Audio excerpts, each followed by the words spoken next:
Have you ever thought about what it would be like to have a pet elephant?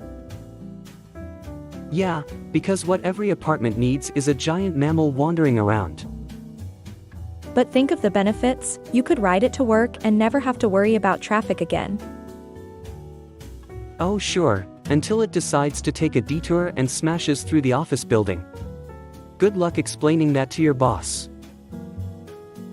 Okay, but imagine how cool it would be to teach it tricks, like how to balance a ball on its trunk. And how do you plan on rewarding it? With a lifetime supply of peanuts? Hey, I could always train it to be a circus elephant and we could tour the world together. Yeah, until PETA catches wind of it and you're facing an animal rights lawsuit. Alright, maybe it's not the best idea. I guess I'll just stick to getting a goldfish. Yeah, because nothing says, I'm responsible, like a pet that dies if you forget to feed it for a day.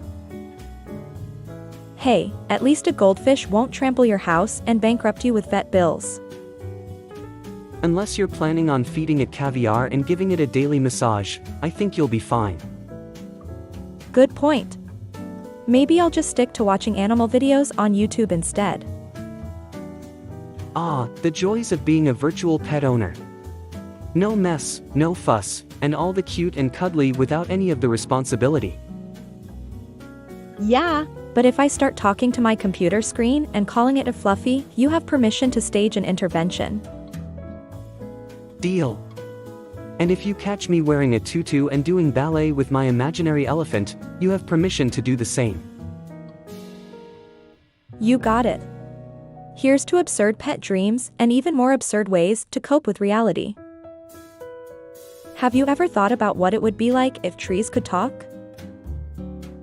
Yeah, I'm sure they would have some tremendous stories to tell. Ha! Very punny. But seriously, can you imagine a forest filled with chatty trees? That would be a total leap of faith. They'd probably gossip about how many rings each other has. And imagine if they had a tree social media platform, branch book. But what if some trees were more popular than others? Would they be considered trunk influencers? And if a tree got cut down, would its last words be a timber? I don't know, but I bet they'd have some serious bark about that. Speaking of which, do you think they have tree therapists for when they're feeling stumped? Or what about when they're feeling sappy? They could use some tree down methods. And when they want to branch out, they could join a tree club or something. Maybe even have a treehouse party. That sounds like a barking good time. I wonder if they'd let humans in on the fun. Only if they promise not to be a sap about it. Yeah, I don't want to be caught tree zoning. But if we do get invited, we should definitely bring some pineapple punch. And maybe some acorn snacks, or we could end up feeling awkward. You always have the best tree-related jokes. You must be a natural arboretum comedian. Oh stop, you're making me blush like a cherry blossom. But seriously, we should probably leave this topic alone before we get too carried away. Agreed. It's been a rootin' tootin' conversation though. Maybe next time we can discuss what it would be like if rocks had feelings. Oh boy, that could be a rocky road. But I'm always up for a geological discussion. Let's go grab some coffee and rock our brains a bit more. Did you hear about the guy who invented lifesavers? No, what about him? He made a mint. That's so bad, it's good. Speaking of bad, did you hear about the restaurant on the moon? No, what happened? Great food, no atmosphere. You're really on a roll today.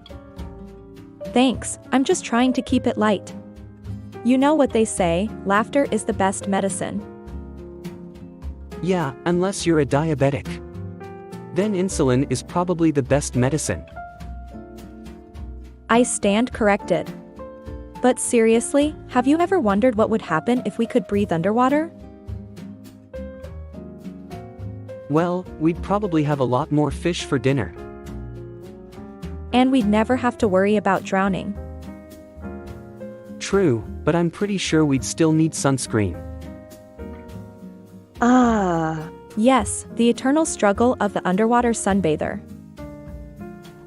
Can you imagine having to wear scuba gear to go to work? And taking your lunch break in a coral reef. It would certainly make for a unique work environment. Yeah, but the commute would be killer. Unless you had a submarine car like James Bond. Oh man, that would be awesome.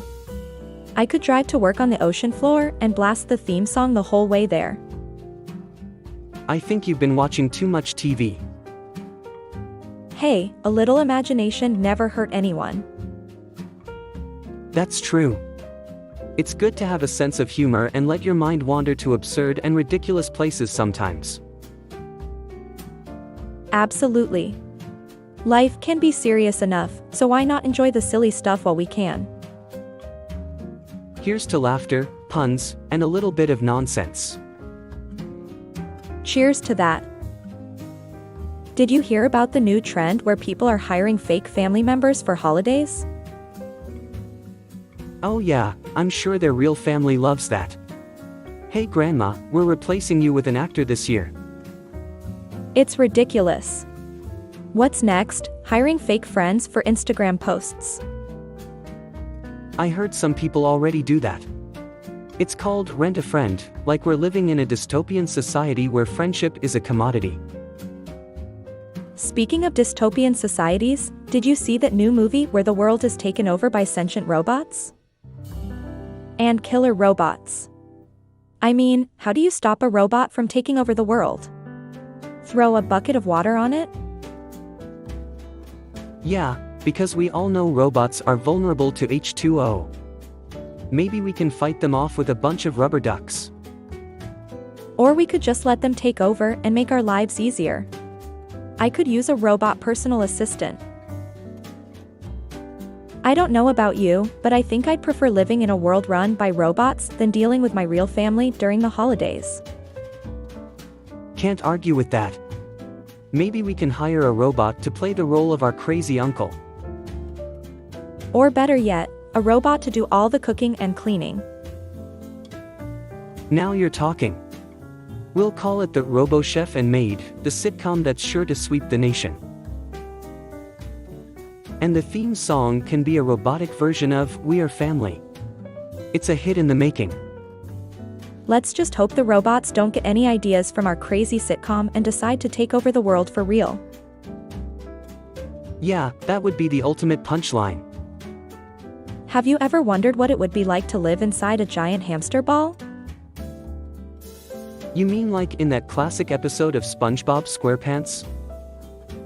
No, I mean like a real hamster ball. Think about it, you could just roll around everywhere you go. No more walking or driving.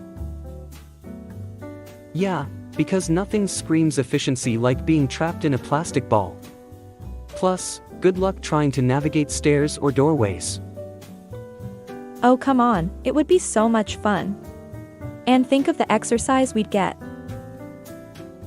Yeah, until you accidentally roll off a cliff or get attacked by a rogue squirrel. Not to mention the difficulty of going to the bathroom. Do we just stop, unscrew the top and do our business like hamsters do? Okay, maybe it's not the best idea. But what about living in a house made entirely out of cheese? Sure, because nothing says structural integrity like a house made of Gouda. And what happens when it starts to rain? You'll be living in a giant fondue pot. Alright, fine. Maybe we should stick to living in normal houses and leave the absurd ideas to the cartoons. Agreed. Now let's go get some real food before we start thinking about eating our house again. Speaking of food, have you ever heard of the pickle diet? Apparently, all you eat is pickles for a week and you lose weight. Ah yes, Because nothing screams healthy and balanced like a diet consisting solely of fermented cucumbers. Plus, good luck trying to maintain any social relationships with that breath. Hey, pickles are delicious and nutritious. And who needs social relationships when you've got all the pickle juice you can drink? I think I'll stick to my regular diet, thank you very much. But if you really want to lose weight, I heard there's a new diet where you only eat food that's shaped like the first letter of your name. Oh great, because clearly the shape of our food is what determines its nutritional value. I can't wait to start eating only foods that look like the letter F. Well, at least you won't have to worry about getting bored with your meals. But let's face it, the only way to lose weight is through good old-fashioned exercise and healthy eating habits. I guess you're right. But where's the fun in that? Who needs fun when you've got a healthy and happy body? Now come on, let's go for a jog and work off those pickle cravings. Have you ever wondered what would happen if aliens invaded our planet? You mean like the ones from the movies? The ones that always seem to target the White House first? Exactly. But what if they were more interested in our fast food chains than our government buildings? Oh no, they'd be all over McDonald's and KFC. They'd probably even start a war over who has the best chicken sandwich. And imagine if they had a thing for reality TV. They'd be so disappointed when they found out the Kardashians aren't actually aliens.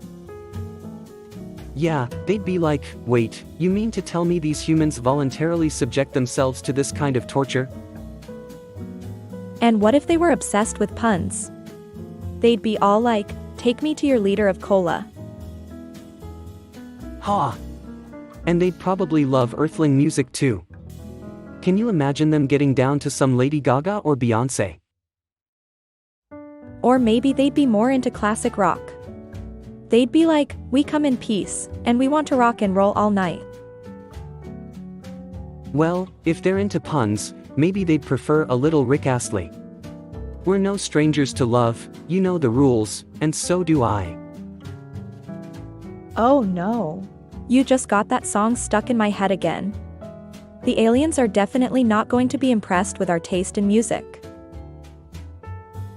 We'll just have to teach them how to appreciate a good pun and a catchy tune. Maybe they'll spare us if we can make them laugh. Or maybe we'll just end up being the punchline of their intergalactic jokes. Either way, I think we're screwed. Well, if that's the case, we might as well go out with a bang. I'm going to start stockpiling puns and dad jokes to unleash on the aliens when they arrive. Oh, yeah, that'll show them. They'll be so distracted by our terrible humor that they won't even notice when they conquer our planet. Hey, you never know. Stranger things have happened. Maybe they'll be so impressed by our puns that they'll make us their intergalactic comedy writers. Now that's a scenario I could get behind. We'll be the kings of space humor. I like the way you think. Let's just hope those aliens have a good sense of humor, and that they don't have a fleet of death rays pointed at us as we speak. Yeah, let's hope for the best. But if worst comes to worst, at least we'll have each other to make terrible jokes with until the end. Agreed. You know what they say, laughter is the best medicine, even in the face of an alien invasion.